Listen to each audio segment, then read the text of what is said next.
So let's resume our work with the second panel entitled What are the key areas to address at the EU level? So next to me, Mr. Baldwin, Deputy Director General from the Commission and head of the task force, will moderate together with me the third round of questions. And now I also welcome our panelists, Bent Madsen, the President of Housing Europe, Helmut van Glazenap, Secretary General, European Long-Term Investors Association, Nadia Boyer, Director General, Action Logement, Marie Lindner, President, International Union of Tenants, and Philip van Nieuwenhuizen, President, Europe Builders Confederation. We will follow the same format, so I give the floor to each political groups for a 1-minute question and 1-minute reply from the corresponding panelist. And we start with the EPP, and I give the floor to Regina Doherty. Thank you, Chair.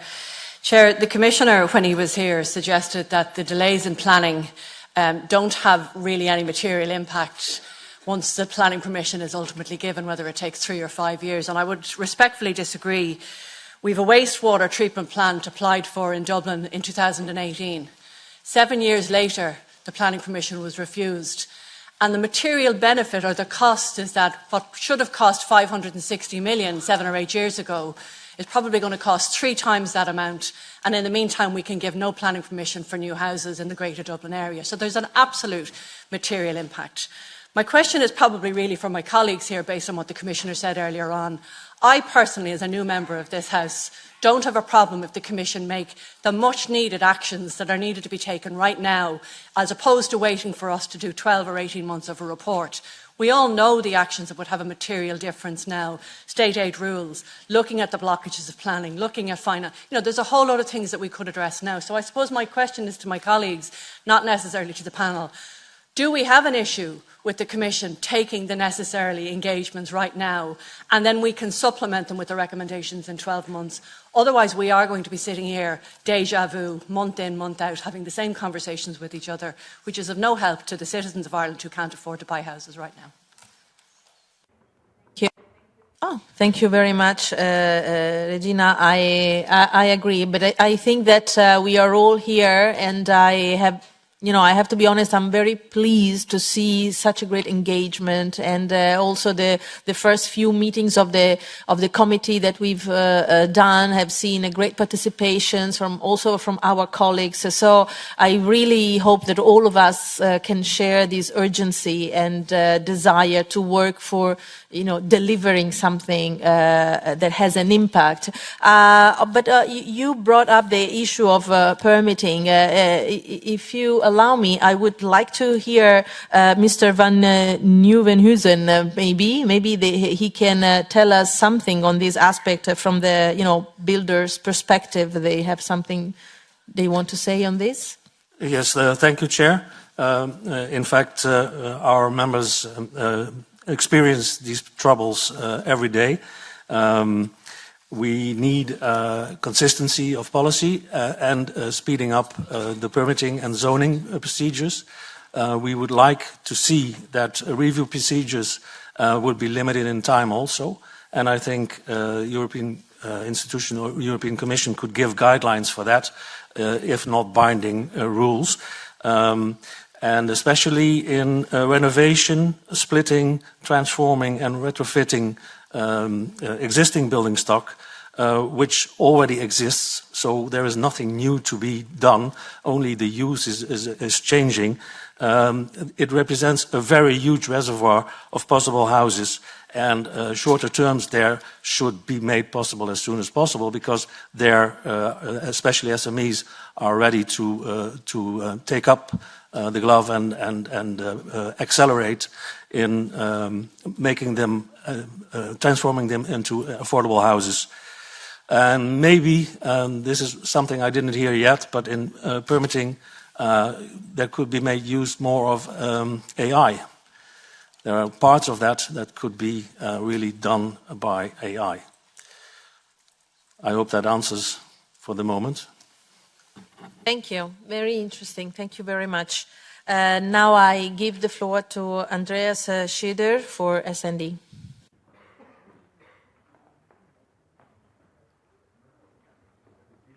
Sorry, Isilda Gomez. Muito obrigada. Thank you very much. Two questions from my side. Firstly, I'll be speaking in Portuguese, apologies. Firstly, the efforts being made to reduce rent, well, in my country, we're looking at 40% of the average income is going on rent. What can we do to stabilize rate increases? Neither leaseholders nor owners should be harmed by any steps taken. So is there one size fits all? Is there one approach that could ensure that both sides don't lose out? My next question, and this perhaps is more relevant for the previous panel, but I was president of the Chamber of Commerce, and under Antonio Costa, I was one of the first to sign contracts for accessible social housing. Just 2.5 years later, there's no sign of any building. This just underscores how long and arduous these processes are to actually get accessible housing made.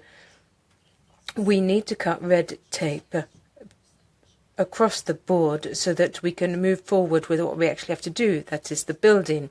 Otherwise, in 4 years' time, we're still going to be talking about how we can build accessible housing for all. Thank you.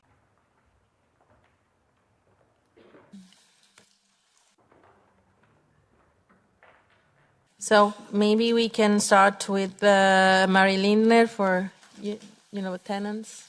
Yes, thank you very much, and thank you for the question. In Europe, there are 140 million people that are tenants. That's a third of the population in Europe. And I'm very glad to be here today, and I hope that we will still be joining the process of how we can make affordable housing in all of Europe, because it's important. I am a tenant, and I represent an organization that we are the tenants, and we need also to be heard in this discussion. And I would say, to answer the question, there's a lot of things that we have been discussing here today. It's about short-term rental that we need to do something about. Also contracting the finalization of housing. I think that is also something we need to do about.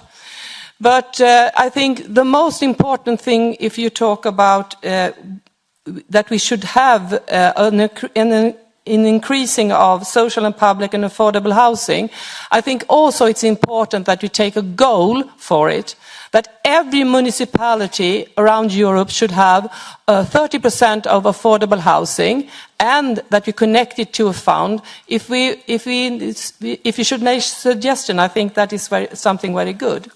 But for the question, there are successful example of rent stabilization across our member states. I can start with my own country, Sweden. There we negotiate rent, and if we have disputes, we have a tribunal that splits them. This system has been working for over 60 years and has given the tenants an overview of the rent, and also has given the landlords good example of it. You can also look at Austria. That is a very good example of how people have been living in public housing with rent control, that also have give that very good. And I will also go to Germany to see how the Mietspiegel and the Mietbrams has done these questions very good.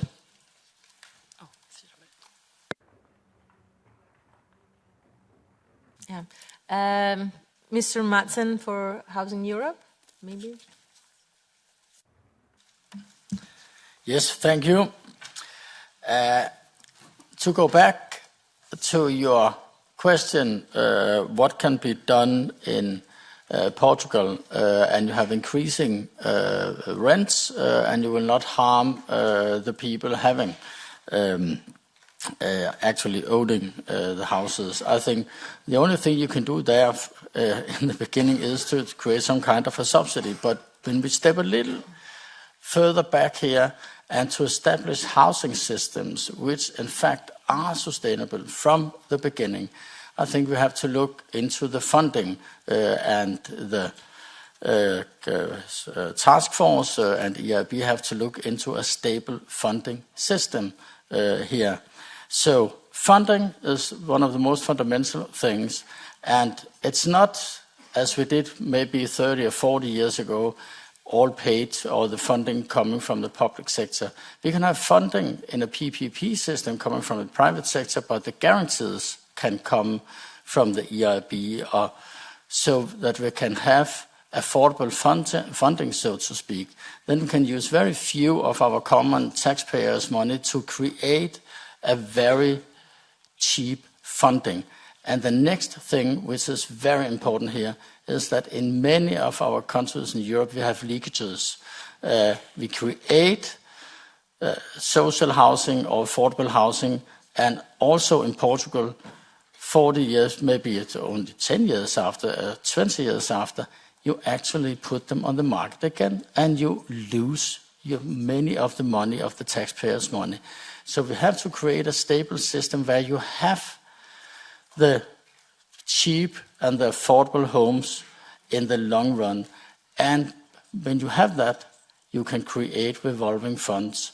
And when you have repaid your original loans, you can continue with the savings and create a machine, so to speak, of sustainable finance in the long run. When we're sitting here discussing this theme, actually in the 50s and the 40s and the 50s, we had many affordable homes and social housing in Europe, but many places we have lost them because we have had leakages, put them into the market. We have to create now, once and for all, a stable system with affordable rents. It's the only responsible solution. Thank you.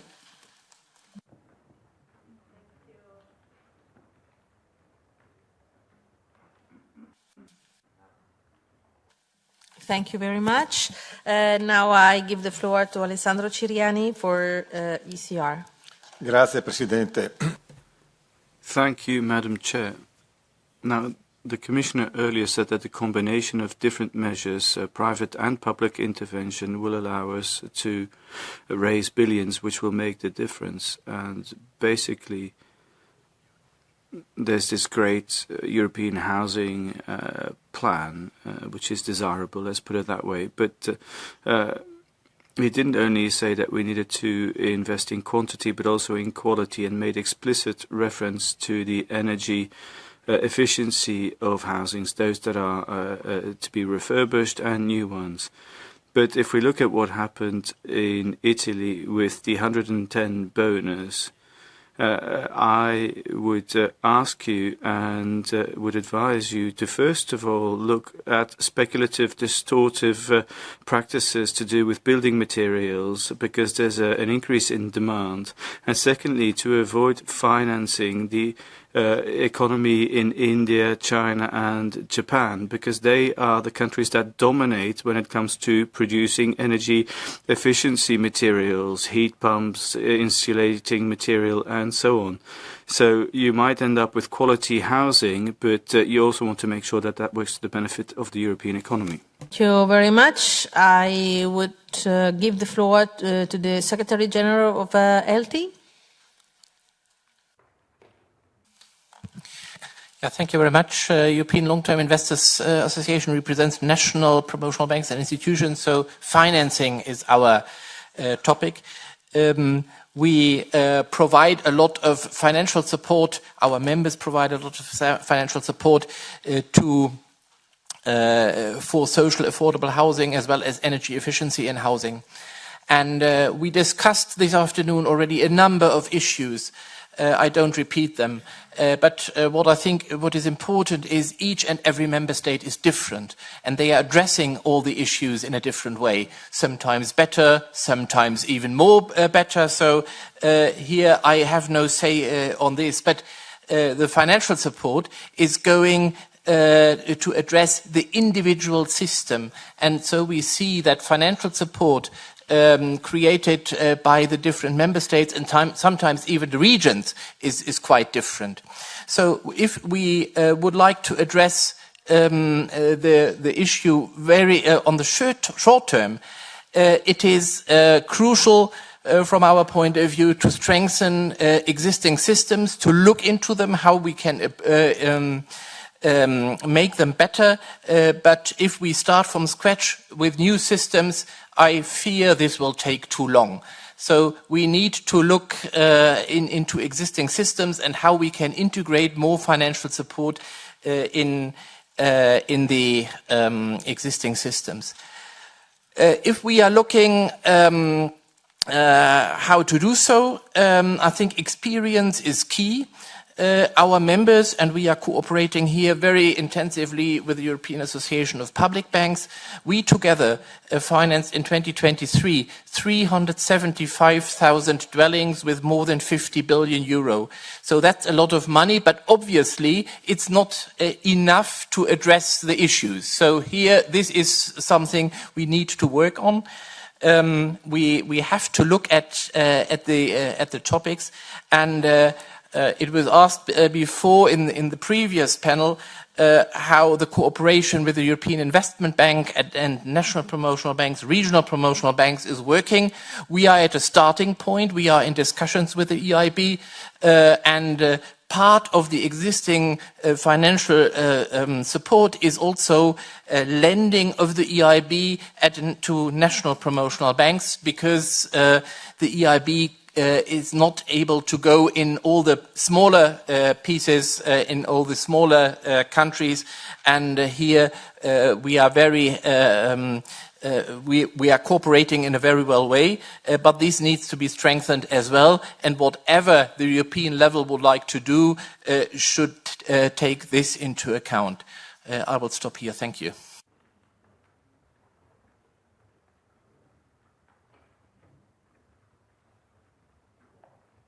Okay, thank you very much. Now I give the floor to Vlad Voiculescu for Renew. Thank you, Chair. I must say it's really refreshing to hear from people who have been concerned with the issue for already a long time. I think the Commissioner has a point when he says, "I'm waiting for ideas."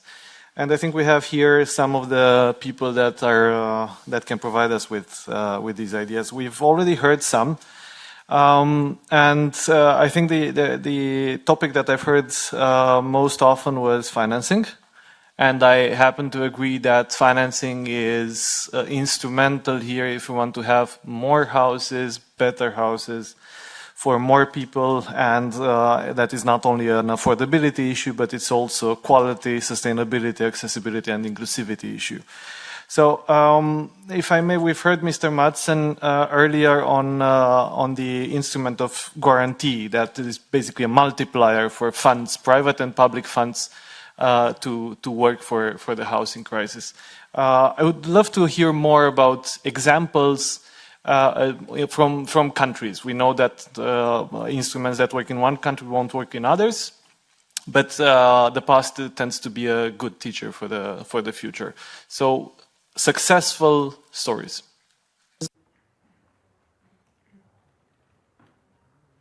Okay, so maybe this is the opportunity for Nada Boyer to bring us also the example of France. Okay, from the Action Logement. Merci beaucoup, Madame. Thank you very much, Madam Chair. Thank you very much for your question as well. And I'd like to respond by telling you about something which works well in France. Action Logement seeks to allow access for employees to housing in the private sector. This is an organisation managed by social partners in France, and companies with more than 50 workers need to invest in housing for the workers. It's 0.45% of payroll. This can be then invested in housing either directly by companies or via Action Logement. And we provide loans, and this is at zero cost, and then that would be reimbursed over 20 years. We also provide services, and we make housing more accessible for workers.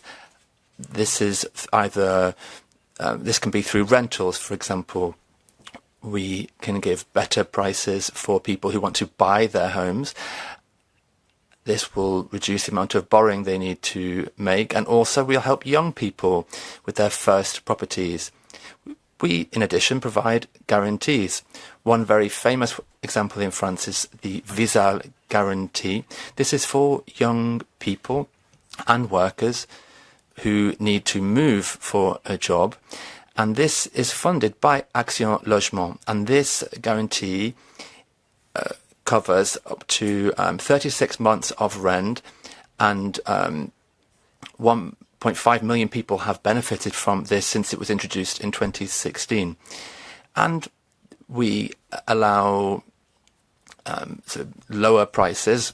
Currently it's at a rate of 0.25%. We also have subsidies, which mean that we have around 1.1 to 2 million homes worth of housing stock, and this allows people to find, companies to find affordable housing for their workers when they recruit them. So I think this is a good example of civil society being involved. It's companies and trade unions that manage this contribution together and on a broader scale with the French government. Thank you. Thank you.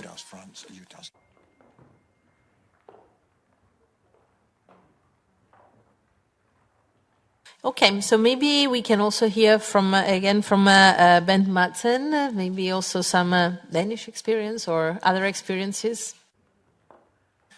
Yes, thank you. Yes, I can tell you a little bit about the Danish model, which is in fact a model where the housing associations, they are private established, many of them very old, from some of them almost 100 years old.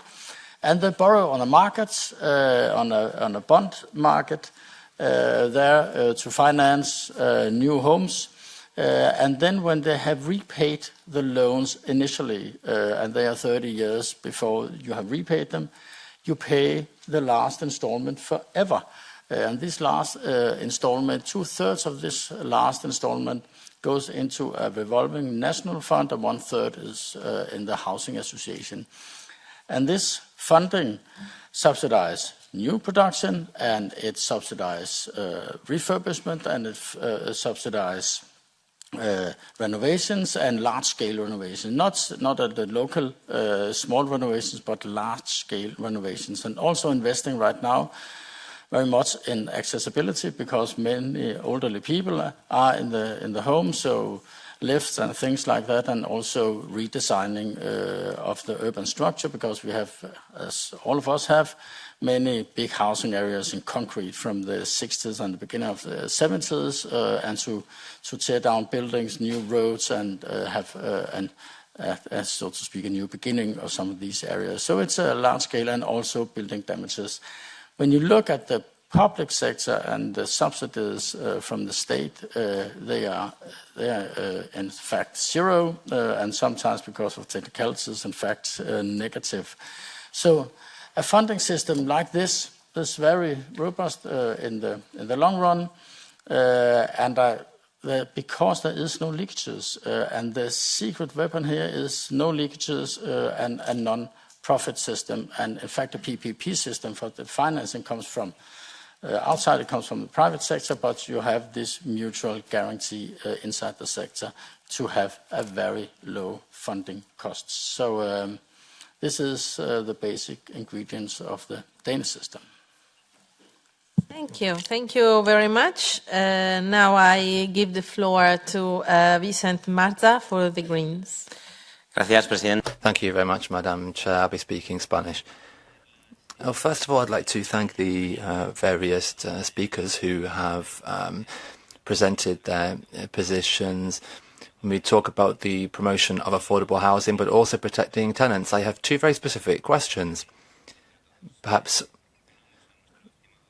we can then, from your responses, provide information to the Commissioner. First of all, what kind of conditions should European funds have which are for affordable housing so that they have a direct impact on the lives of citizens? So how can we really ensure that people can access houses? Over the past 25 years in Spain, we've lost 2.7 million homes, and these were funded and paid for by the public authorities, but they are now in private hands because there is no law which ensures that they remain in public hands. So what conditions will we have for European funds so that we can actually ensure that that impact is felt? And a second question, what specific measures to protect tenants work well and could then be applied as good practices to protect tenants across Europe? So, and a third question, what definition is needed so that rules for debt flexibility can be applied to affordable housing? What definition should we have of affordable housing? What exactly is affordable housing? What kind of prices are we talking about? What percentages of salary are we talking about? What should be considered affordable housing exactly? And therefore, obviously, this links in with what European funds should be applied. Thank you. In the questions, I would give the floor to Marie Lindner for the tenants, and then Helmut van Glassenapp for the part of long-term investment and conditionalities, etc. Thank you very much, and thank you for the question. And I would say that it's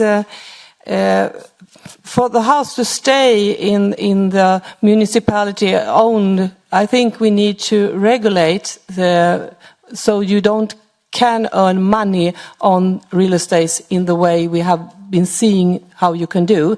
It has been not that you want to buy a house and be a good landlord. It has just been to speculate on money. And I think it's important that you also look at that, because otherwise we wouldn't have the dwellings left as affordable housing. So I think it's important that you also look at that at the EU level. But talking about what can we do to make tenants more safe, well, I think it's also important. I mentioned it before, but rent control, I think, is that you combine it with rent control so the tenants can afford to stay. But also, because we're talking about people's home, you live there, you raise your children there, it's also important that you have long-term contract. Because if it's short-term contract, then it's not a safe home. So I think it's important that you combine the rent control also together with long-term contract. And what could you say? What's this affordable housing? I think it's time that we get rid of the narrow target group definition. We need to go from social housing to affordable housing, because everyone is talking about the people that need to live in this affordable housing. They are key workers. They are police, nurses, bus drivers. And if we want to see that, then we need to say that 20% of the disposable income, max 20%. We have heard things about 40%, and I think people pay 50, 60% of the disposable income. And that's a problem, because then it's not affordable housing. So I think that is something you could connect it to. And then I also think it's important that we have subsidiarity, because we have different solutions in every country. And I used to say that housing is a national competence, but a European problem. So we also need to take that in advance when we talk about affordable housing.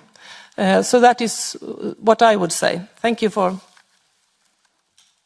Thank you. We are running a bit late, but very quickly, yes. Yeah, thank you. Thank you for the question. I think we need also to think about the supply side of the market, and I don't understand under supply only new dwellings for social and affordable housing. I see also the renovation of houses and apartments coming up.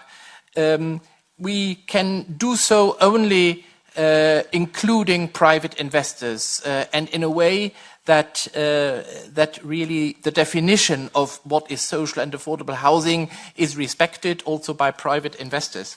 I think one of the possibilities to include private investors are guarantees. We can also think about blending solutions, which we have a very positive experience with. That's something which is good. We should look at the French model in addition to Action Logement with the Caisse des Dépôts, where savings money from the postal service and the Livret A is going into social housing. That's something which is also very useful, and it creates cheap funding costs. And I see in this sphere the Commission can do something to help. But overall, I would fully agree with what you've said at the end. It's a European problem, but national and regional solutions. Thank you. Thank you very much. Now I give the floor to Leila Chaibi for the left. Merci, Madame la Présidente.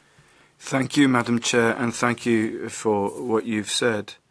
The problem coming at the end is that most of the very good questions have already been asked. But let me just come back to a proposal which I think is very interesting, which was made by the International Union of Tenants, and which might allow us to deal with the fact that housing is become a financial instrument, and that is a transparency register, so that we can have clarity over private investment funds which currently are buying up our cities across Europe. So let me take this opportunity then to invite you to tell us more about that. And there's a second aspect to this. I think there's a consensus on the fact that the housing crisis is not just a housing crisis for the poorest, but also the middle class. So our target group needs to be broadened so that we can have massive investments in housing, which is made available to those who can't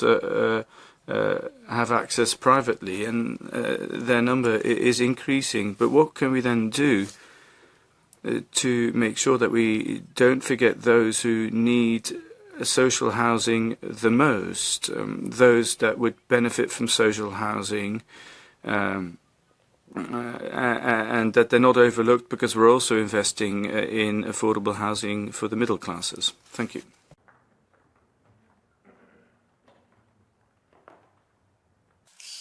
So I don't know, I just can open it to whoever from the panelists wants to reply, and for the homelessness we will address it in the next panel, so we will get back to that. Yes, please. As I said before, thank you for the very good questions. I think it's if we want to prevent finalization of housing, we need to take act, and we have a suggestion that we have a register for that, so you can follow it. And I also think it's important that if we build affordable housing, that they stay affordable housing, that they don't go out on the market. That is one of the questions. And I also think that we need to understand that we need to build houses for everyone, for low low income, but also for middle income. But I think if you look at the housing question in another view, it has been like a commodity, a lot of it in the discussion the last years. If you look at it, something that people need and people should have for a long time for safe homes, then we could look at it. Then I think we could also manage both the low income but also the middle income. So I think we have heard a lot of solutions. The Danish example with founding logement, Action Logement, I think also is a good example of it. But I think we need to speak about housing in another way, because I must say, I think it's good that we have this task force and that we have this commission, but I'm also sad because we started our organization 100 years ago when people were overcrowded, had the problem to stay in good houses. And it's gone 100 years and we haven't solved. We have 400,000 kids that doesn't have a safe home. And it's 2025 and we're living in a rich part of the world. So I say it's good that we do this, but it's also saying something about the whole situation that we can't continue with it.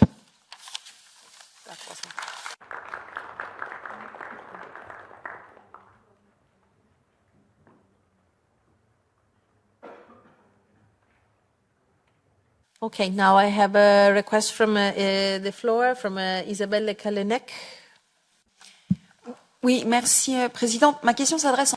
Yes, thank you, Madam Chair. My question is for Mr. Baldwin on behalf of the Housing Task Force. It's more of a proposal than a question. I'm in the Regi Committee, by the way. Now, Commissioner Jurgensen admitted it. There are a lot of financial instruments at European level which finance housing in our member states, and the panelists know this better than anyone, often under cohesion funds, but also under sectoral programs of the Union. Don't you think we should assess the effectiveness of those programs and then rationalize them so that it becomes easier to have access to them on the part of those who have projects? There could be banks, regional associations, and so on. So in other words, how can we become more effective, more visible, and do more with what already exists at Commission level by way of support? And I think the answer might be of interest to the panelists as well.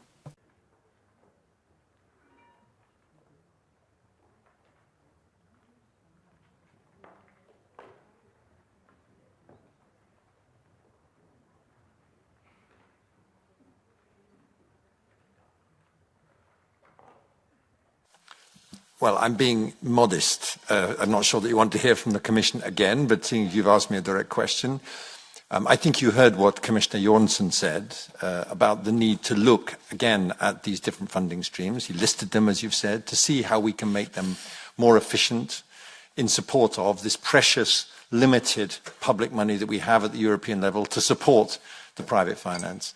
So I think that's axiomatic about what we're doing. We're trying to do that now.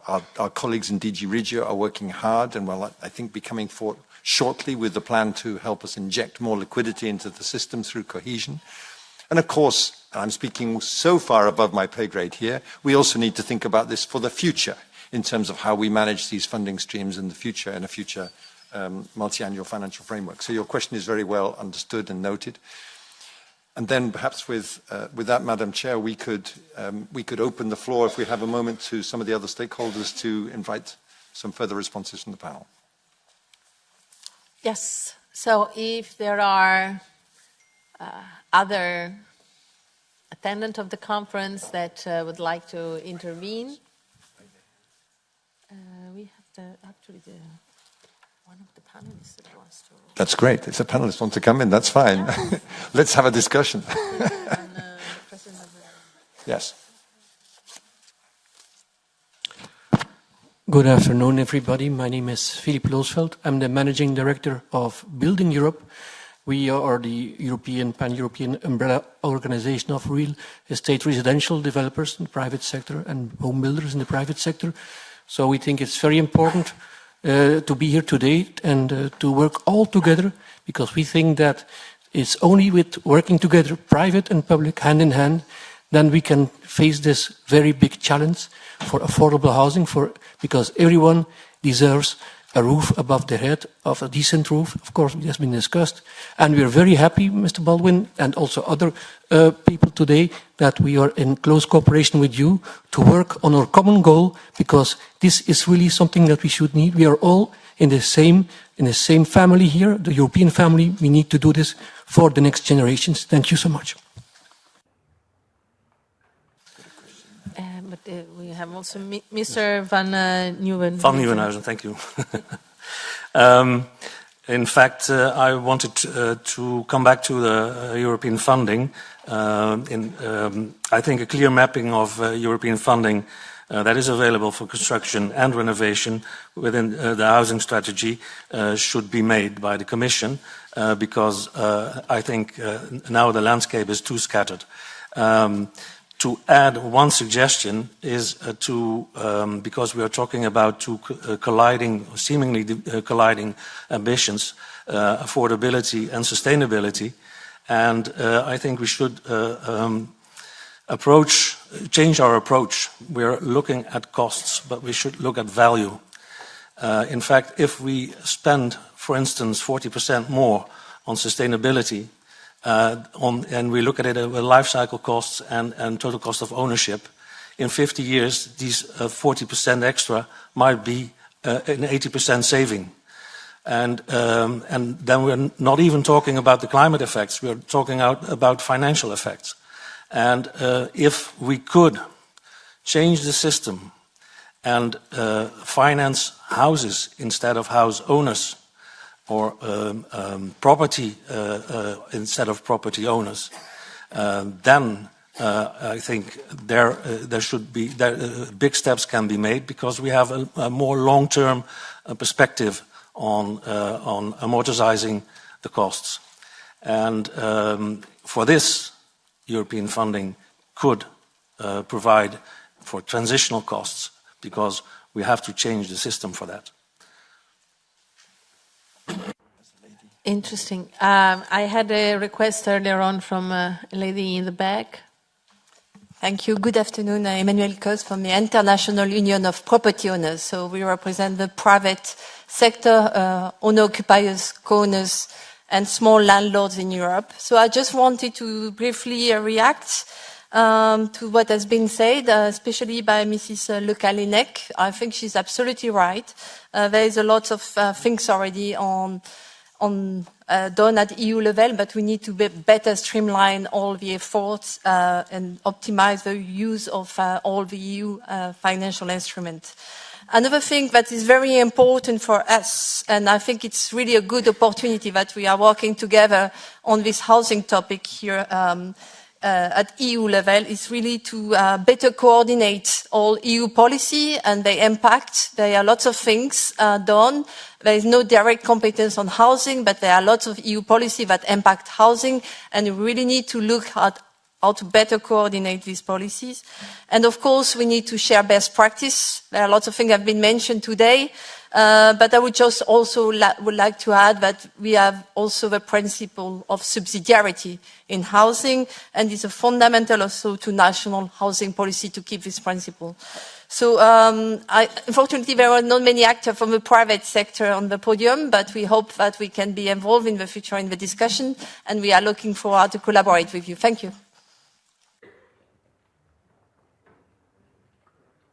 Yes, man in back. Oui, bonjour, bon après-midi.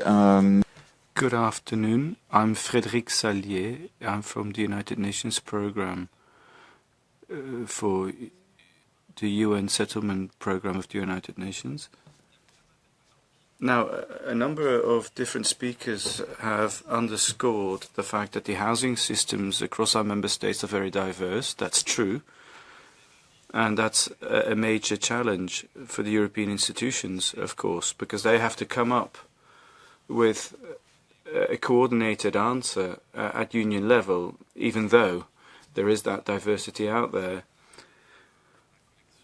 Now, apart from collecting best practices and good examples in Austria, Germany, Sweden and other countries, I believe that in addition to that, we should go a bit further and analyze these examples and come up with the various types of policies that could be put in place.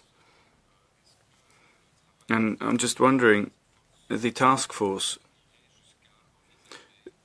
would it go as far in its work as to look at convergence of various housing markets so that you can have a more efficient and effective approach at union level?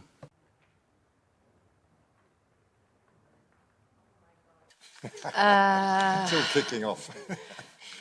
Okay, I have many hands on the back there, but also from the panelists. But let me collect a couple of questions from the back, and then we will go back to the panelists. I don't know.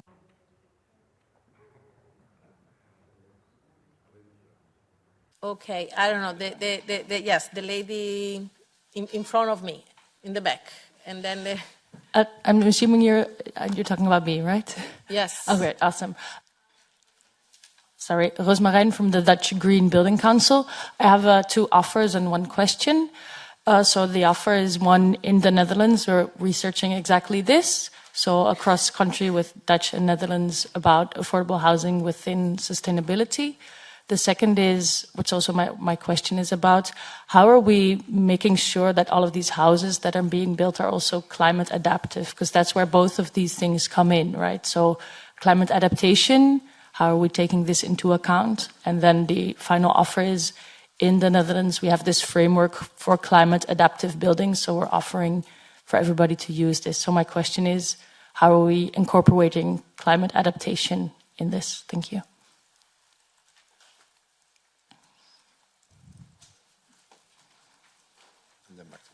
There is the lady that, yes, was mistaken before. Yes, please. Yeah, thanks a lot. My name is Michaela Kauer. I do represent the city of Vienna here in Brussels. So I'm very happy to hear that the Austrian model was mentioned quite some times this afternoon.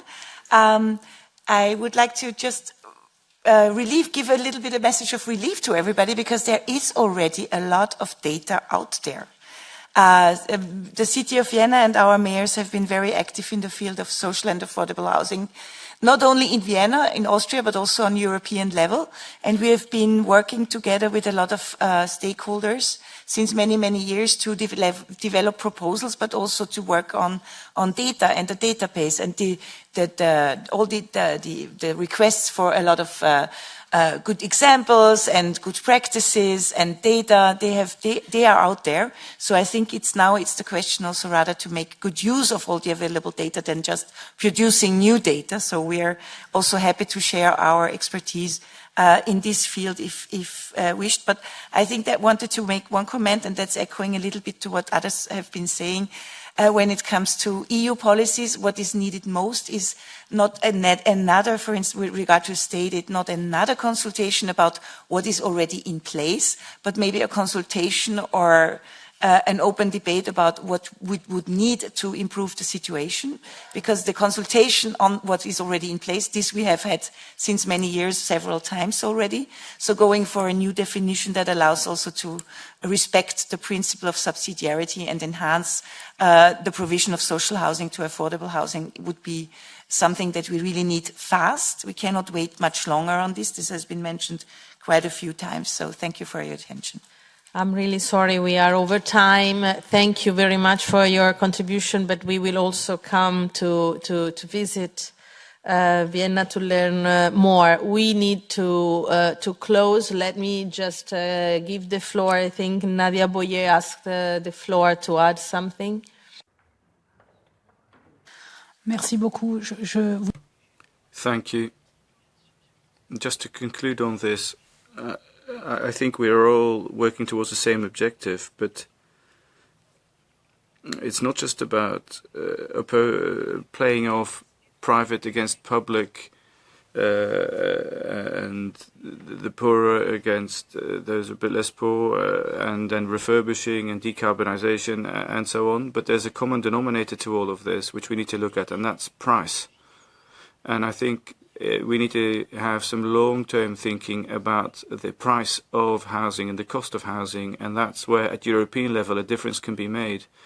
And then, of course, each region, city, and so on will then use its own mechanism. But I think that's the overall objective that we need to look at. That's the major challenge as we see it. That's the price, the cost of housing. And we need to find a long-term sustainable investment model that can make sure that everyone has access to affordable housing. Thank you. Okay, I really apologize, but I don't know if you have something urgent, like a sentence you wanted to add, Mr. Madsen, very, very quickly, because we have a third panel. Thank you very much. It's just about housing being a commodity. When we are looking 100 years back, when we didn't have the welfare state, all the housing associations, in fact, it's very much welfare at the local level. Now we have a situation again where it's needed when we look at the housing associations at the local level. You said it yourself when you started, housing is many things. It's home, it's the base for participating in society. The incentives in the welfare society, they apply to the middle class, but not to the most vulnerable groups. There we have to have interventions at the local level. So when we are talking about this, we are not talking about commodity, we are actually talking about a well-functioning welfare state. And a well-functioning welfare state, it's in fact a growth machine in the long run. Thank you. Thank you very much. Now we move on to the third panel. Just an applause to our panelists. I apologize. Thank you so much. I'm pressed for time, but thank you so much for your contribution. And, this is just the first event. We will have hearings, we will have missions. So it's the beginning of a path where I really hope that this dialogue can be ongoing.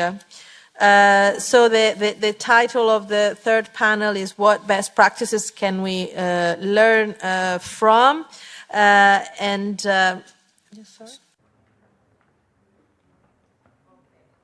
We take just 1 minute break to allow for the change of scenery and the change of panelists. So, and then we resume in 1 minute. Okay. Let's resume.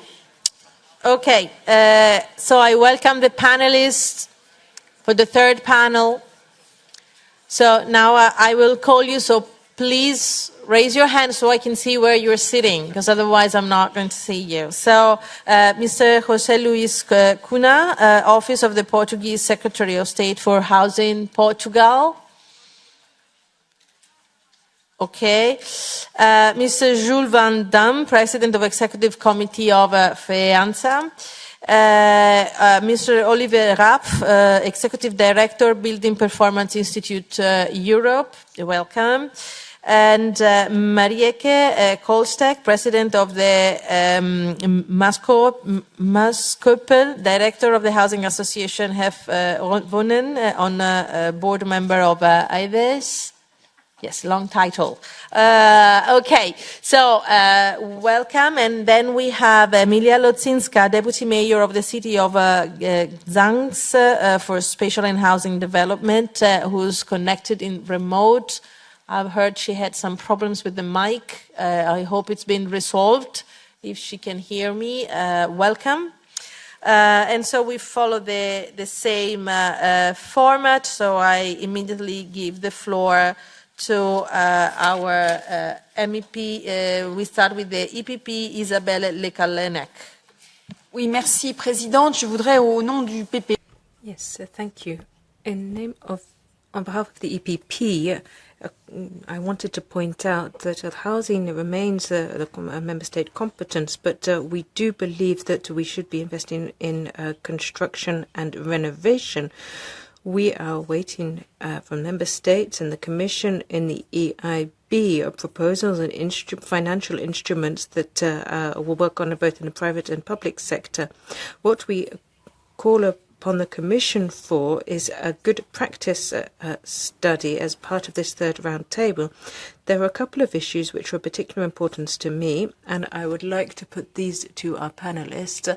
Are there any countries who are doing better than others on student housing or the young people's housing? Perhaps it's one of your countries, and if so, how is this done? And secondly, this was mentioned very briefly, making the building sector more attractive to workers. Some countries are lacking qualified workers, especially those working in energy performance. How can we share good practice here between member states? Thank you very much indeed. Thank you very much. Maybe we can start right away by giving the floor to Mrs. Luis Cunha for the Portuguese. So maybe you can tell us a little bit about your experience.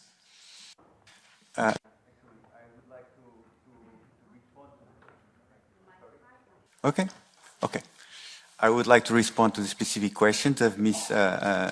Isabel Kalnek.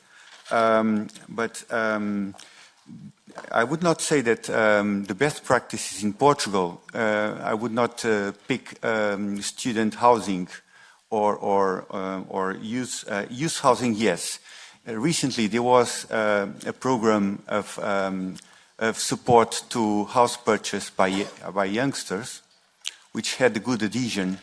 It consists on the exemption of the transaction tax and a public guarantee that spares youngsters from their contribution in the loan, and it had a large adhesion indeed.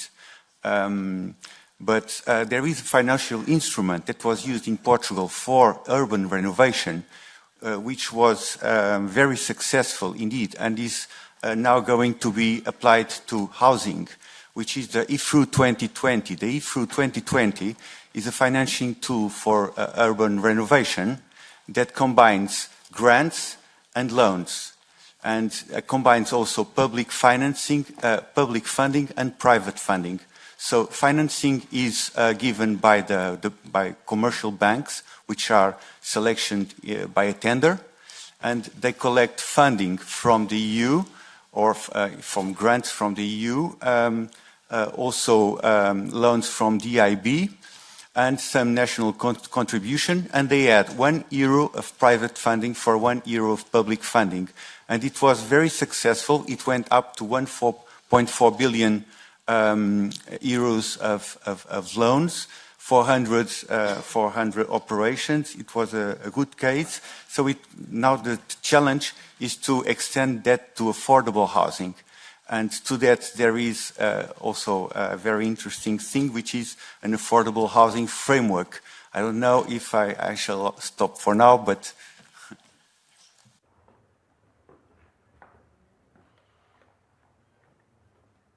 Okay, so now I open the floor to the other panelists if someone wants to provide any answer. Otherwise, we can move on with the next questions. No? Okay. So I give the floor to Yannis Magnatis for the S&D Group. Thank you very much, Chair. We are pleased to hear that there are good practices which are already in practice. Now, coming from Greece, a country where 1/3 of households have to pay more than 40% of their income for housing costs, I have two concrete questions. One, are we prepared to prioritize affordable housing by motivating member states to implement relevant measures as we do with the European Green Deal and equivalent initiatives for the green energy transition? In other words, have we put at the same level of priority Green Deal and affordable housing? Yes or no? And my second question is the affordable housing policies should be tailored to meet the needs for urban and rural areas. As such, are we prepared to support member states implementing these policies despite their potential costing differences, which means for two different investment environments, rural and urban houses. Are we prepared to meet the two different costing approaches? Thank you. Thank you very much. Maybe Mr. Oliver Rapp wants to start on this. Thank you very much, Madam Chair. I'm happy to start on this question. The prioritization between the affordability of housing and the objectives of the Green Deal, I think, is a very, very important topic. And I think we must be very careful that we don't put them against each other, because in fact they can go hand in hand. And one of the big solutions which we see at SPPIE is the activation of what we call the invisible space in Europe. And the invisible space in Europe is a space which is not used. It's vacant for many reasons. And if we look at the data situation across Europe at all, we know from Eurostat that about close to 40% of the European space is under-occupied. And if we then look at what member states have found out when they look at the question whether we are efficiently using the space which is there, we find, for example, in France that about 3.5% of the building stock is vacant. That has been found out through an initiative in France.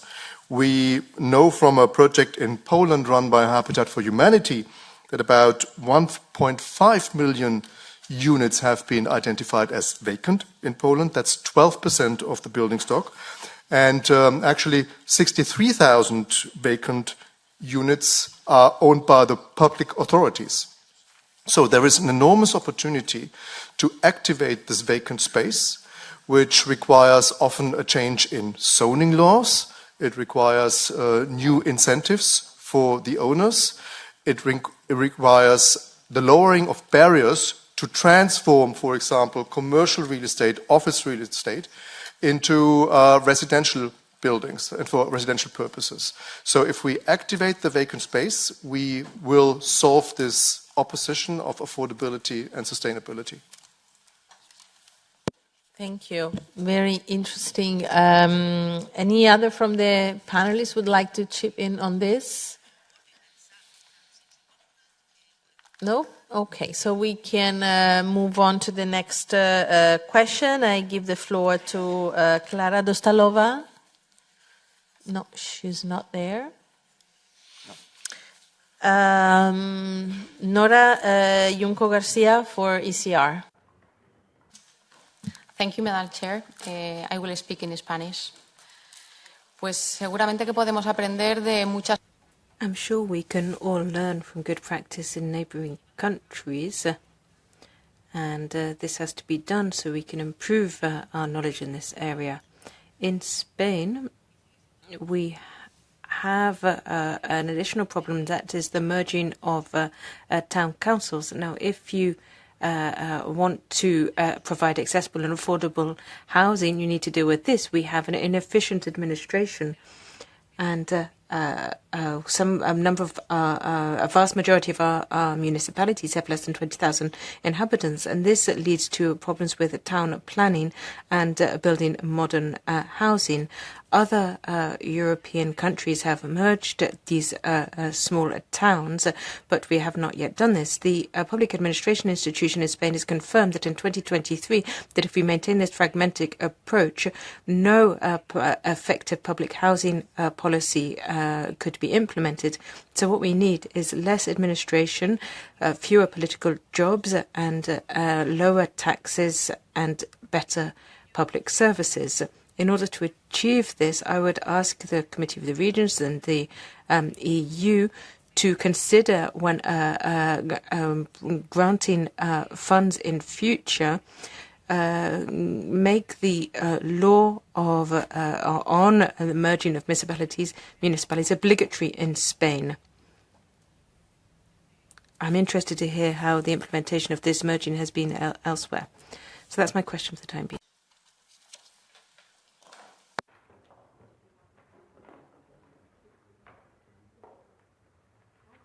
So on this one, I would give the floor both to Marieke Kostek, and then also maybe to José Luis Cunha. Okay. Yes, thank you, Madam. Unfortunately, I don't know the answer to the question about the fusion of the municipalities, but maybe I can tell you something about how we manage this crisis in the Netherlands, because unfortunately the housing crisis is also massive in the Netherlands, and that made the challenges led to a coordinated approach at national level in the Netherlands. The social housing sector, together with the national and regional governments, developed the national performance agreements. Herein, we mapped the financial means that we were available to address the challenges ahead of us. As a second step, we looked at the investments needed. This led to the national performance agreements on housing, a set of key performance indicators at aggregated and national levels in the fields of availability. We have a number of new homes to build, affordability, the rent development, sustainability, the energetic renovations, and livability, the investments in neighborhoods and quality standards. And this may sound easy and straightforward, but trust me if I say it's not. Setting performance indicators is a tightrope walk where everything is interconnected. To illustrate, we want to phase out all worst performing energetic buildings by 2028 by renovating them, with also growing to the construction of 30,000 new buildings a year in 2029. The Dutch social housing sector alone has to loan an additional 60 billion until 2030 to finance the investments in the twin challenge of new construction and energetic building renovation. So we agreed to keep the rent increase to a minimum. The already capped rents, the primary income source of housing associations, will increase only with a 3 years average of inflation. Balancing between investments in new construction and building renovation, between keeping the financial space needed for this investment and keeping rents affordable is extremely difficult. And making the right set of choices between all of these assignments in the process of formulating the national performance agreements was, as I already expressed, quite difficult. But yet it was exactly the conversation that we needed to have. So that's maybe a little bit of answer to the question about the municipalities. It's the conversation that we all need to have. Only by looking at the challenges ahead of us in a holistic way, by matching these challenges with adequate financial means and flanking policy measures, both at national and EU level, we will be able to overcome this crisis. From now on, this is my answer. Thank you very much. Now I give the floor to José Luis Cunha. Thank you. In Portugal, we have this double governance level, national and municipal, in the law. And in the different laws, like financing municipalities for housing, there is these local strategies that are drawn up by municipalities upon which they will get the money from the state. But actually, we did not fusion municipalities. We did fusion parishes under the municipal level. And you can't imagine the fuss it was. I would say there are some good practices that are emerging in Portugal, which are linked to the communities of municipalities, associations of municipalities. It's like informal regions. Actually, there was this regionalization project in Portugal. It was very contested, so it never went forward. But instead of setting up regions, there was this possibility of municipalities to associate themselves. And that is being very, very useful, like in transport, in mobility areas. And I believe that it will soon happen also in housing, because it's necessary. You are not looking for a house in Barreiro. You are looking for a house in Barreiro or Seixal or or Almada, or, you know.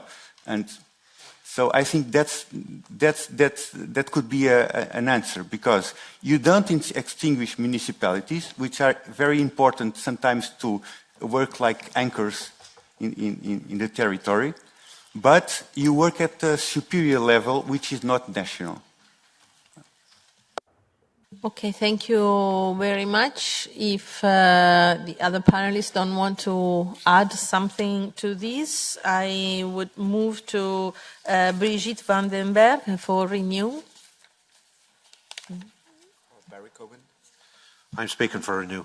Okay, sorry. Okay. I'm going to say, Chair, that the three session headings here today are linked and they're intertwined. We've obviously to work together to establish best practices and cater for direct intervention at EU level to address a housing crisis. And based on my experience as a local councillor at home, as a national parliamentarian at home, and now as an MEP, it's planning, permitting and state aid rules that are the main barrier to supply, to housing supply to meet our demands. In state aid rules, you know, I want to say that our duty as MEPs in relation to this process and the ongoing process by which this committee was set up is to analyse proposals rather than win praise for sound bites. On state aid rules, I specifically want to recommend that housing bodies or associations should not be on the member states' balance sheet. They have the ability and the capacity and have proven same to deliver repayments in relation to loans drawn down for that purpose. And that frees up the member state to contribute to other means to address the housing deficiencies that exist in their states. In relation to planning and permitting, they should be, of course, and are in many cases subject to independent democratic assessment and evaluation by local or regional authorities, and open thereafter to appeal if necessary and as a right to national independent democratic authorities also, where they are re-evaluated again, but both with relevant statutory timelines in the first instance, and both, of course, having regard to relevant legislation, guidelines, directives and government policy pertaining to zoning, design, density, the availability of public services and infrastructure, and environmental impact assessment. But thereafter, and this is the crux of it, they should not be subject to judicial and court reviews. This should be a standard across member states, and if we can achieve that at all or make a recommendation on those lines at a time of emergency, whereby we would be taking planning, permitting and housing provision out of the courts and out of the pockets of the legal profession and back to the communities and to the governments and to us as representatives, and the duty and responsibility we have to make sure state aid and state funds deliver availability of housing for those that need them and affordability for those that can't presently. Oops, thank you very much. I've been told that Mrs. Lodzinska is connected now, so maybe she wants to jump in this. Hello? Witam serdecznie. Miałam dosyć duże problemy. Colleagues, welcome. I do have some problems related to the actual connection, so a huge request, because technical problems have been resolved literally just like a few minutes ago. So if you could repeat the question, because I didn't fully get it. So there are two questions perhaps for you, Madam Lodzinska. Firstly, it was the question of commenting on different practices at a municipal level, so inviting you to speak about the experiences of the city of Gdansk, and also the question we now have about the issues of permitting, particularly at the local level, and whether all of the different stages are necessary to ensure democratic procedures over permitting, and whether or not we could be more efficient with some of those practices. Thank you.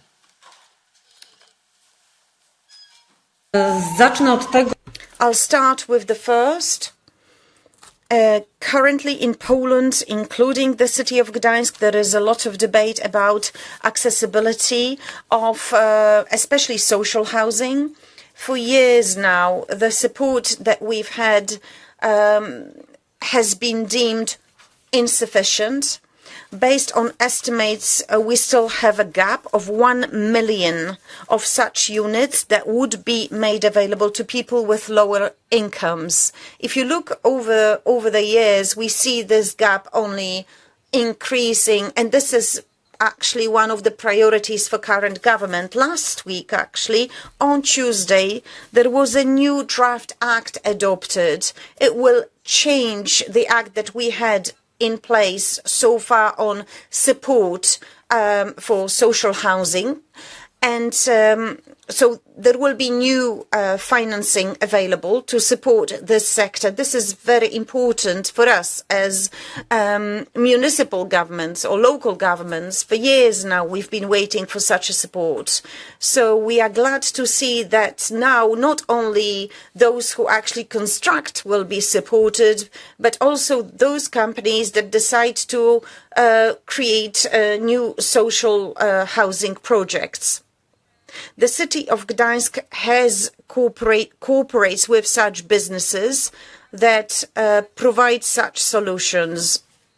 We also have a pool of municipal housing units. Unfortunately, many of them are almost obsolete. They would require a vast amounts of retrofitting. Many of them date back to 1930s. Many of such units were built then. Some of them do not even have their own bathroom units, which seems almost unthinkable in current times. So we do have a pool of units like this, but they would have to be retrofitted. And that's why we definitely need additional financial support for this. About best practices, the buildings that we have, the units that we have, and deciding to retrofit the fleet, the pool that we have, this could be one of such practices.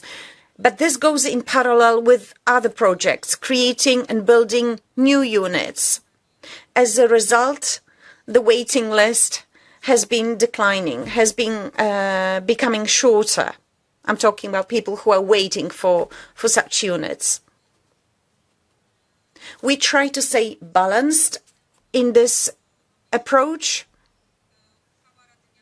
and we have an act adopted by the city of Gdańsk, based on which points are allocated that assign places in those waiting lists. So, for instance, if you're based in Gdańsk, if you work in Gdańsk, if you run a business in Gdańsk, if you're a single mom in Gdańsk, for instance, you have points assigned. Obviously, every other city and town in Poland would have their own system of such points, their own criteria, but this is ours. Thank you very much. If there are no other panelists that wants to chip in on this question, I would give now the floor to Maria Hoysalo for the Greens. Thank you very much, Chair. As we know, homelessness has increased by 70% in the last 10 years across the EU. Therefore, homelessness must be an integral part of the plan to address the housing crisis in Europe. In Finland, the application of the Housing First principle has yielded good results in tackling homelessness. It is founded on the idea that everyone has a right for a home. Only from the safety of one's home, a person can start solving other challenges in their lives, such as unemployment or substance abuse, mental health problems, or other challenges. So it is absolutely a key that the Housing First principle is introduced in all of the member states or all across Europe, and that the Affordable Housing Plan has measures to support member states to adopt it. So no more shelters, but real homes for the people. This is the core idea.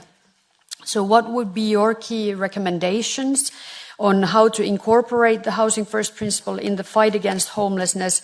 And then also, especially to the Commission, will you incorporate the Housing First principle in the affordable housing plan? Thank you very much. On this one, I would give the floor to Jules Van Dam, President of the Executive Committee of FEANZA. Yes, thank you. Well, you explained very well what the Housing First is, so I don't have to explain it anymore. But to scale it up, what we need is, of course, houses, houses, houses. And everybody's talking this afternoon about affordable houses, but affordable for whom? If we are talking about homeless people who need homes, then we are pretty sure that they have to be affordable for people with minimum incomes. And that means also that it has to be subsidized more than the other houses. And that looks like a lot of money, but like you see in Finland and like you see in Denmark, if people are going into their own homes, then within 2 or 3 years they can be independent taxpayers again. And when they are sleeping in shelters, they have to sleep in shelters for the next 2, 3, 4 years. When I arrived this morning in Brussels Midi, I had literally have to step over homeless people. They have been sleeping there for days. You could smell the urine. It's everywhere in Brussels. You see hundreds or thousands of people sleeping in the city. These people could have been helped. It's quite easy with Housing First or with mixed housing, and where we mix former homeless people with regular tenants, and we build a nice community where the neighbors help the former homeless and the former homeless give it back. And people are quite happy in these things. So it is much more, it is not only from a human side, but also it's very cost effective to start investing in houses for homeless people so that they don't have to rely on the streets or on the shelter system anymore. This is not coming automatically when you are building for the minimum, for the middle incomes. You need actually allocation practices like you have in the Netherlands and like you have in Scotland and like you have in others where you say you need social houses, and 30% of the social houses have to go to people with urgent needs. And these targets have to be set, I think, all over Europe so that you know that these people can go out of the streets. That's my thing. Thank you. Thank you very, very much. Now I give the floor to Leila Chaibi for the left. Merci. Thank you very much. My colleague from the Greens asked the question that I had on the Housing First initiative and Finland. So perhaps I could come back to the experience in Portugal and the Netherlands, or perhaps we have heard from other speakers in Poland. Were your politics taking the interest of tackling the problem of homelessness? Thank you.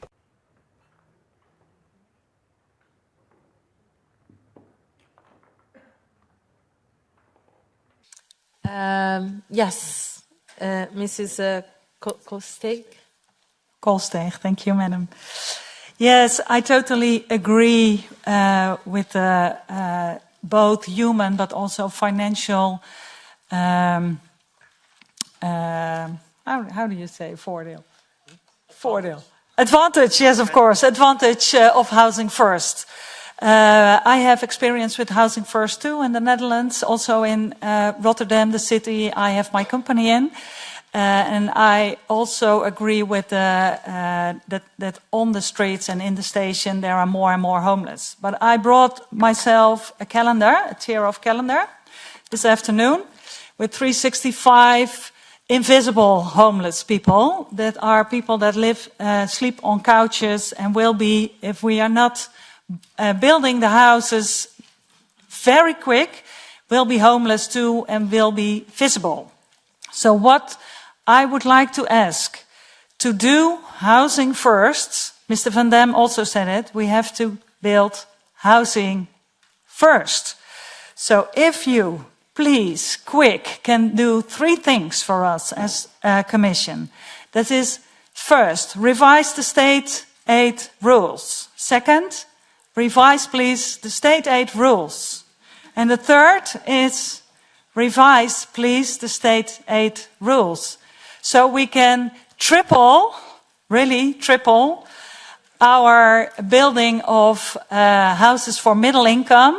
So the people that now occupy the houses of the low incomes with middle income can go to their own houses, and then we can afford ourselves to give the homeless a home too.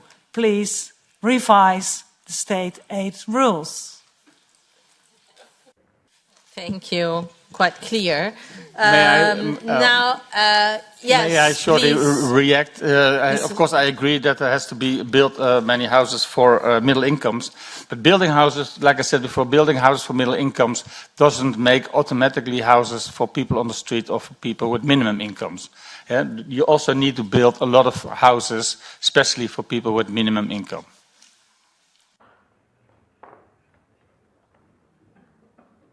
Yes, please. Yes, Philippe Loosveld again from Build the Private Federation of Residential Developers and Home Builders. We just wanted to warn that, in fact, some ideas could end up by having negative effects. Certainly, if it comes to state aid, because in some countries and some regions, it's easy to say towards a private developer, look, your project of 100 dwellings should have at least 20 or 30% below market houses.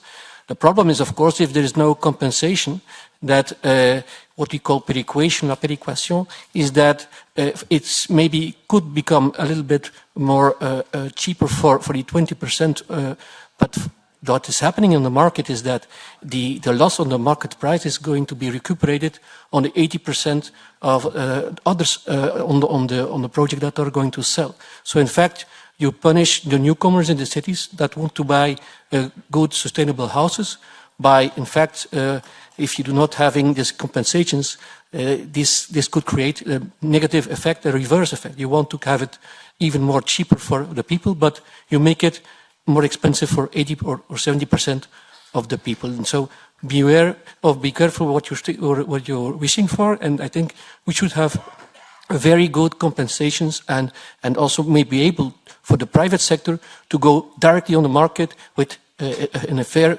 competition with public sector. Thank you. Thank you very much. Actually, I had a request for the floor by Mrs. Lodzinska, who wanted to chip in this debate on this part. Tak, chciałabym na przykładzie Gdańska. Thank you very much. I would like to tell you a few words about Gdańsk and Poland. You have been talking about homelessness. Poland does not have a huge problem with homelessness, least of all Gdańsk. Gdańsk does have a housing first program. A few years ago, we have also created a center for developing social skills. In this center, we have individual dwellings and joint shared housing units for homeless people. But this is not only about a physical housing unit. It's not the only thing that matters. We also need mentoring, psychological support. Because if you have a homeless person, you should tell this person, you should teach this person how to emerge from this crisis, where to get a job, how to look for a job, how to behave once you get a job, how to foster bonds and ties with your colleagues. So this is about gradual mentoring, and we are doing it in Gdańsk. Our participants, and this is really amazing, are very much capable of working with us. We are following up on them. Usually we have good experiences, but it's not always the case. Some of the participants do not want to work. They refuse the assistance and they end up not benefiting from the program, unfortunately. So we are trying to help not only by providing physical housing units, but also by providing social assistance, mentoring, advisory services about how to cope in today's day and age. Thank you. Thank you very much. Mr. Van Dam, and Yes. then we open also to the floor. Okay, of course, I agree with what was just said, that you don't only need houses, but you also need support systems. And what we know, that the longer people have been living on the streets, the longer we wait, the more support is needed. So we have to act quick on that. Thank you very much. So now we open the floor. Yeah, there are already several requests. There was this man who also asked the floor in the previous panel, if I'm correct. So please. Grazie, onorevole. My name is Nasser Roy. I'm representing Secretary General of the European Association of Public Banks. Mr. van Glazenhaap has mentioned earlier on that together with LT, we are very involved in affordable housing. It's a very important topic for us, and I think from one of the from the earlier interventions, we can fully support the call for review of state aid regulation. I think that was quite clear. But we also have a few other suggestions that indirectly also impact the capacity for municipalities to provide public housing. So our members provide funding and refunding for municipalities for both their green and social sustainable projects. And they do so by issuing green bonds and social bonds on national and international markets. Currently, one of the shortcomings that we see, and it's been mentioned early on, the omnibus proposal has been published recently. It has a direct impact on the municipalities. Currently, sustainable investments by municipality or public sector entities cannot be taken into consideration in the calculation of the green asset ratio, which is important for green loans. Now, here I can already say that the Commission has taken this into consideration. It's announced that there will be work on the green asset ratio, and the sooner we have a workable solution to include these green investments by municipalities into the green asset ratio, the better their refunding and refinancing by green bonds will be, and at better conditions. So cheaper, better loans for public housing as well. The second element that is still missing in the taxonomy is how do we deal with transition financing, transitioning away from brown towards sustainable, and that's what we're talking about when we're talking about refurbishing housing entities. So that would be interesting maybe to see if there's some way to address this also as part of the omnibus. And then finally, I mentioned social bonds. We have a green taxonomy. We see the need as public entities providing green social bonds to have some kind of a social investment framework which would allow to give a simple set, but a set of key performance indicators which would allow to specify what is a social investment. That would allow public promotional banks and local government funding entities to issue social bonds at better conditions, and then that way also providing better funding for social housing. Sorry if I've been a little bit long. Thank you. Yes, thank you very much. It was long, but you raised a number of issues that are very relevant. So I would, maybe Mr. Oliver Rapp wants to say something on these. And yes, thank you very much. I think if we analyze the situation, we have an enormous problem of homelessness in Europe. We have a problem that access to socially fair housing is not guaranteed. People cannot afford the right homes. At the same time, we actually have people who live in a surplus of square meters, which actually is a burden for them, in particular people in older age. And we have a lot of empty spaces in Europe. So if we look at all these factors, and if we try to square the circle, then we have to ask the question, what actually are our priorities? What should our priorities be? Should our priorities be to build as quickly and as cheaply as possible new buildings? Or should we simply look at what's there? Should we have smart policies, how we convert spaces, how we enable people to move out of their oversized homes and give them really attractive alternatives? We should have financing instruments which support subdividing of too large properties. All these things, of which we have many fantastic examples in many member states. We have heard from them, about them already here today. We need to activate those examples and scale them up. So it's not about building as quickly and as cheaply as possible new buildings. It's about activating the space which we have in Europe. Because only then will we be able to achieve our climate goals, our resource-saving goals, and our energy-saving goals, and be affordable at the same time. And I think that's the priority which we need. Let's look at the space we have. Let's use it smarter. Let's use it more effectively to the benefit of everybody. Thank you. Thank you. Thank you very much. I had several requests even from before. The lady on the back, and then we... Yes, thank you very much. My name is Marie Dennekhaus. I represent the European Disability Forum, and my question is about accessibility for persons with disabilities. As it has been briefly mentioned, but actually if we talk about affordable housing and how difficult it is to find an affordable house in Europe at the moment, imagine how difficult it is to find an affordable and accessible house. And we know that this is a very big problem on so many levels. But if we talk about accessibility, we also want to make sure we speak about mainstream accessibility, housing that is accessible for everyone and also for older persons, for example, to remain in their homes when they acquire disabilities, for example. And we do not mean building institutions that are accessible, but can you maybe share your ideas how you ensure that all the new housing, all the renovated housing that we're talking about today will also be accessible to persons with disabilities? Thank you.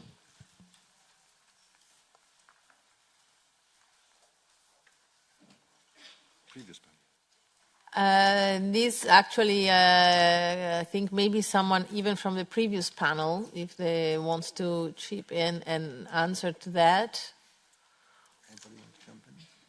Or if anyone wants to jump in. Yes, please. Mrs. Boyer. Moi, je veux bien juste répondre. I'd just like to respond to that because we have a housing stock of over 1 million units, and it's a very important issue. That is keeping people, the older people, in their own homes as long as possible, but also offering accessible housing. Now, obviously, this involves renovation work. We can look at accessibility when carrying out that renovation. Old buildings are not always accessible, but it's not always possible to renovate them. So it's a challenge to find accessible housing at the right time. And it's not always in institutions, so we work with what's called inclusive housing, intergenerational housing. That's also a good solution. This is not just housing that's adapted, but also living spaces on the ground floor, for instance, where there may be activities for people. And rather than, in addition to just living well in adapted housing, it's also about creating links between people who are older or perhaps people who have other difficulties. And that support is also important. This means they need to be This means including this in the funding plans from the very beginning, but this is a challenge I think that we can address together. And so there can be traditional housing, but with additional services to support people to deal with these issues. Thank you. Yep. Thank you very much. Now another couple of questions.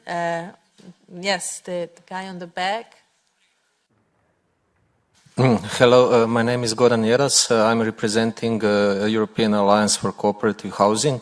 I would just like to emphasize the importance that policy and financial measures that are going to be developed are not designed to be only top-down, but that it is very important to design policies and funding mechanisms for bottom-up initiatives, because they are very successful in many cities, many areas of Europe, and they contribute to the diversity of housing models, which is very important because they can also then alleviate burden from the public institutions and they can bring models that are bringing social innovation for using housing as a kind of the launchpad for other community initiatives like community energy, joint shared mobility, urban agriculture, etc.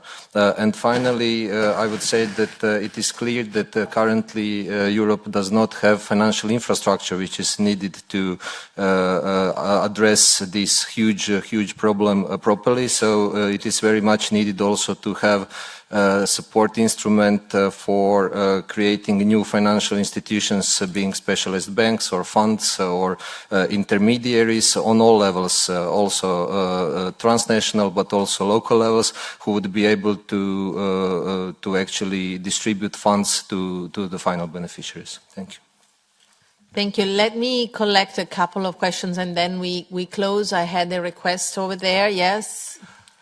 Thank you very much, Madam Chair. Coming from the European Economic and Social Committee, and I would like to point out that during the work of our permanent group of service of general interest within the committee, we had several very good practices learned from EU countries like Latvia, Malta and Sweden.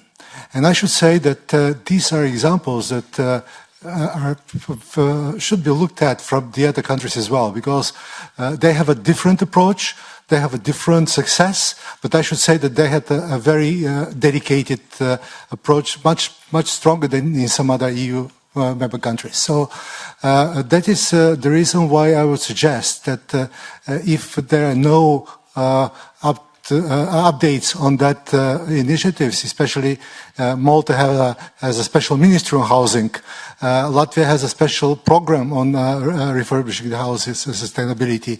And Sweden especially are focused on the wooden housing, but nevertheless it's also a good perspective for some cases. So also the question is whether you have some more data on this or do you follow some other countries' best practices that we can also look at. Thank you. Thank you very much. The last two, I have a young man in the back and then another request here in the middle. Yes. Hello, everyone. I'm here on behalf of the European Student Union. We represent 20 million higher education students across Europe. And yeah, it has been addressed in the opening statements, but since then we only had one question on students and the access of students to housing, and it's also a big issue across Europe. Students need affordable housing, and also they have a different problem, especially when we talk about students going on mobility, is that they also need short-term housing for between 3 to 6 months. So I was wondering, maybe also talking about the municipalities that are in the panel, what are you doing regarding short-term housing for students? And also, what can we do to ensure affordable student housing? And also, especially that higher education institutions don't sell the housing that they already have. Thank you very much. Thank you. Thank you very much. Yes, please. Marco Corradi, Presidente di Euronet. Marco Corrado, President for Euronet, and I'll speak Italian. Just a couple of brief thoughts, if I may. We need the housing stock to be made available so that we can meet the demand on the market. Often you have families already living in a house, but the cost for that is too high compared to their income. So we need to have support for those already living in housing.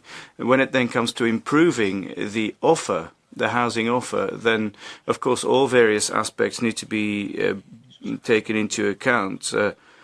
in particular when it comes to social housing and accessibility. But the point of departure should always be that irrespective of your income levels, the rent that you pay has to be affordable, and you need incentives to bring that about, and you need long-term financing at very low interest rates. And the problem that we come up against is that the funds that are available are at very high rates, because the sector that we operate in is not for profit. So there's really no margins that we can achieve, and that makes it more difficult to repay high interest loans. So we need access to credit. Now, on the housing crisis then, well, first of all, there are certain urban policies that need to be put in place, and we also need to look at what happens in territories. There are countries where there's demographic growth and where there's a great need for housing. There's others where there is no democratic growth and where there is an availability, but we're talking about millions of dwellings that are available, and that really is untapped potential. An issue we haven't discussed, but I hope we will, because it is an important issue. Now, my apologies to the lady there. I saw you earlier, then I thought you left because I couldn't see you, but yes, please. Yes, thank you very much for giving me the floor. I'm the president of the Architects Council of Europe, and I strongly believe that the key to providing more affordable housing in Europe lies in embracing the quality, innovation and collaboration. In affordable housing, quality means providing decent, comfortable and sustainable living conditions while ensuring accessibility and affordability. We have been discussing this today. A home for European citizens of all ages, for young to old, where they feel free, safe and able to raise their families. It's about creating healthy environments that support the well-being and a sense of belonging. And this involves cost efficiency with long-term value and social equality. The new European Bauhaus and the urban housing transformation initiatives emphasize that housing quality should not be compromised in pursuit of economic efficiency.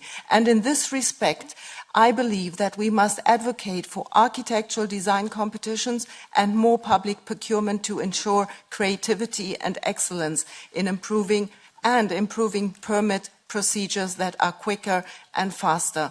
We have great examples. For example, community land trusts should be prioritized to secure affordable housing and urban regeneration.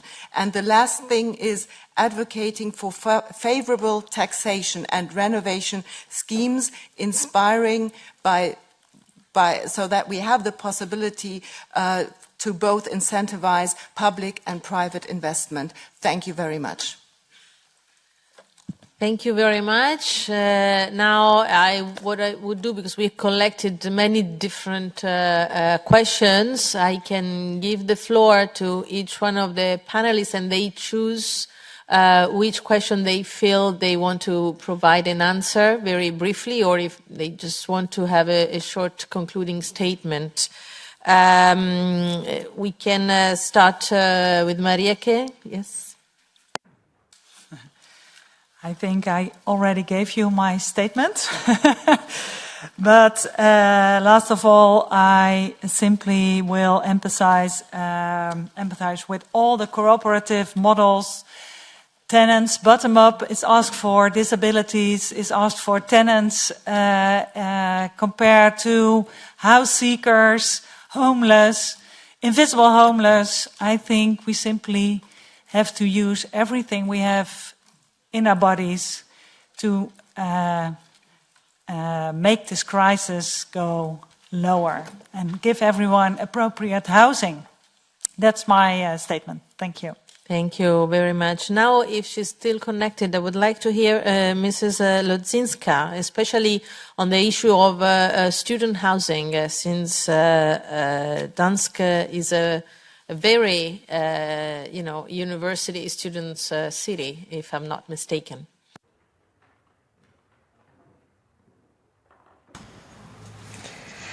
Tak, Gdańsk jest... Yes, indeed, Madam Chair. Gdańsk is a city with many students, international students.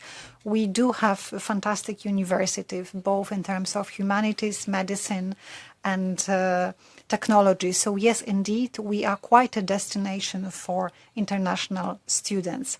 We, for the moment, do not have a dedicated program for student housing.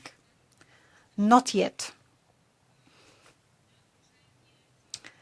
Our universities keep investing in students' accommodation on campuses. We have seen new developers coming in, offering housing for students. These are sort of micro apartments up to 20 square meters, because this responds well to the demand among students. However, what we are trying to think about is how to then keep the graduates, the young people who will finish the university degrees and would maybe want to stay in our city and try to look for a job there and build their professional career. We really want to focus on keeping our specialists freshly from the university in the city. And we think that providing adequate housing for them could be part of the solution. So yes, we are on the lookout for the best possibilities. As far as our universities are concerned, the government is also thinking about how to support the universities in their plans to renovate and set up more student accommodation on campuses. Thank you. Thank you very much. Now I give the floor to Mr. Rapf, also for a concluding remark. Yes, thank you. Affordable houses are healthy homes, are efficient homes, and are sustainable homes. Because we want to avoid that if we now rush to undermine standards, we create health problems or energy security problems or climate change problems later down the line. I think we now need to come together to unite environmental and social goals. And we have heard many examples, and there are many more examples out there in the member states how this is feasible. And we must make every effort to maintain and actually increase the standards which we have on environmental, on climate change goals, while also making sure that we are providing all the healthy homes for all the European citizens. But we know it's possible because there are so many projects out there which demonstrate that it's possible. Thank you.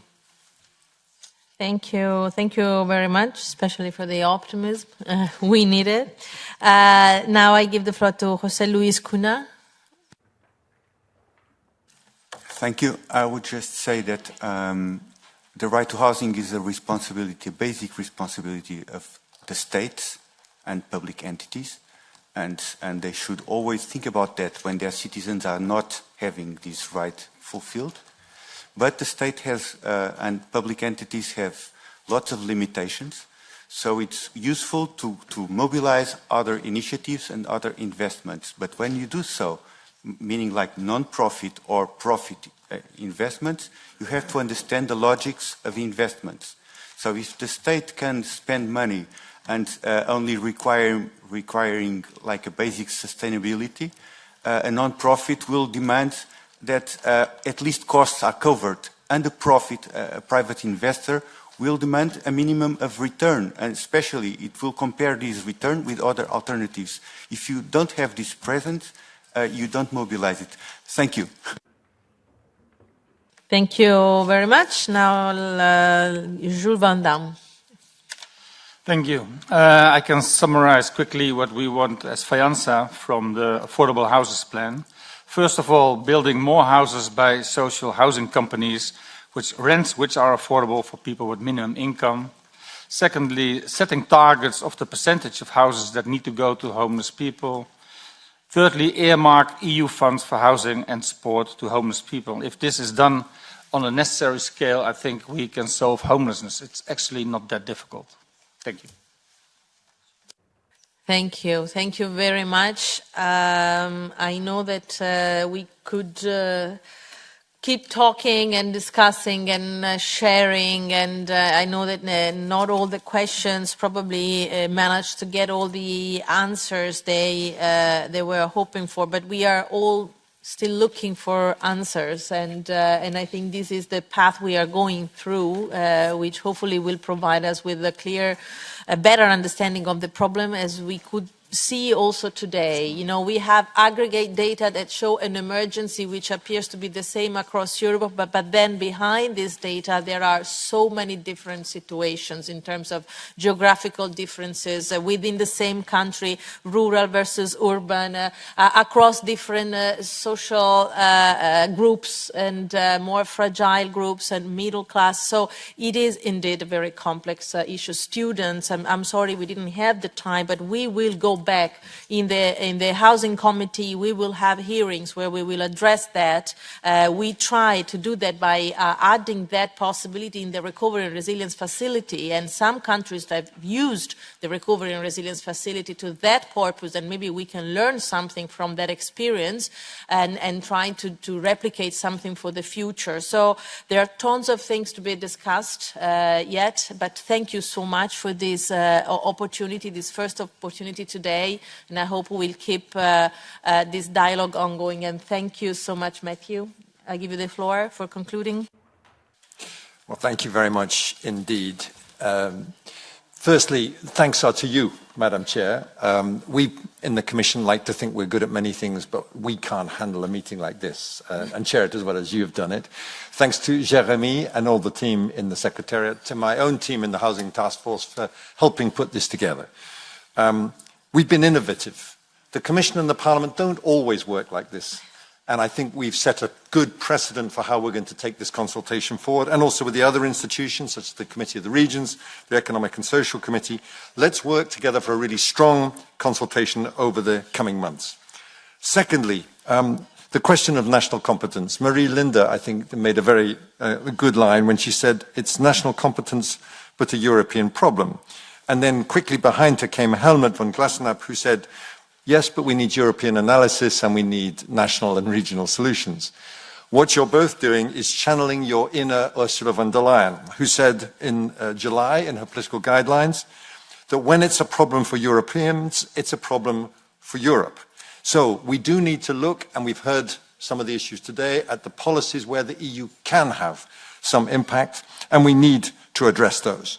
But at the same time, we need to work with member states. We have heard from everyone today except the member states, and that will be rectified in the coming months.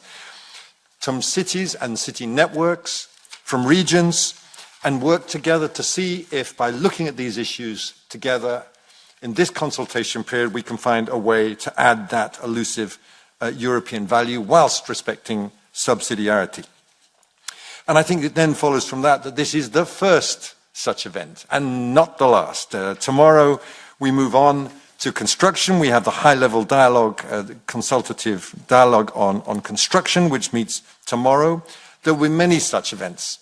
I was worried halfway through this event that we weren't hearing from enough stakeholders, and this is all about you and your views, and I think we have now heard.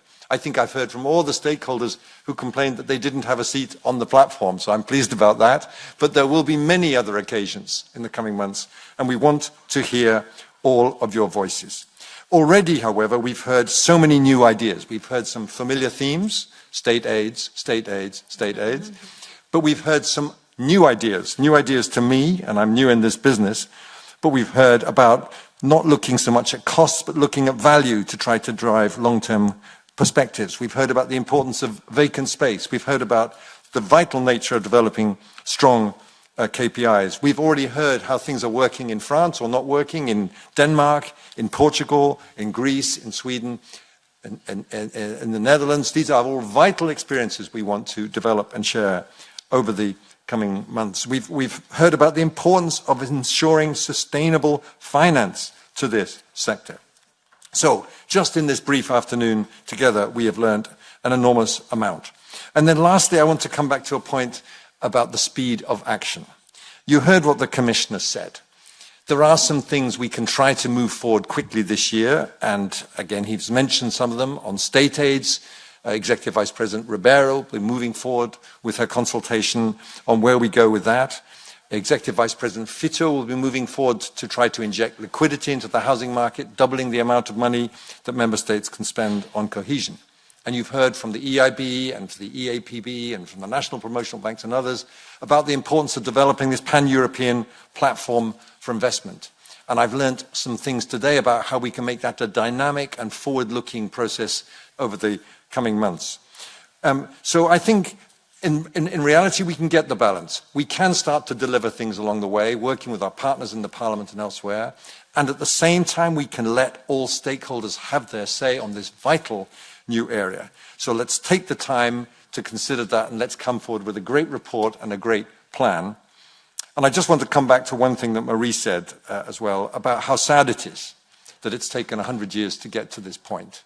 It's true, it's sad, but we're all here now, and we are here now to address this housing issue. And whether it's housing first policies for homelessness, and I can absolutely guarantee you that Executive Vice President Minsato and Commissioner Johansson want to see a very strong input on that in the housing plan. There are many, many things we can take forward, working together to deliver this. Thank you, Madam Chair, and thank you all very much.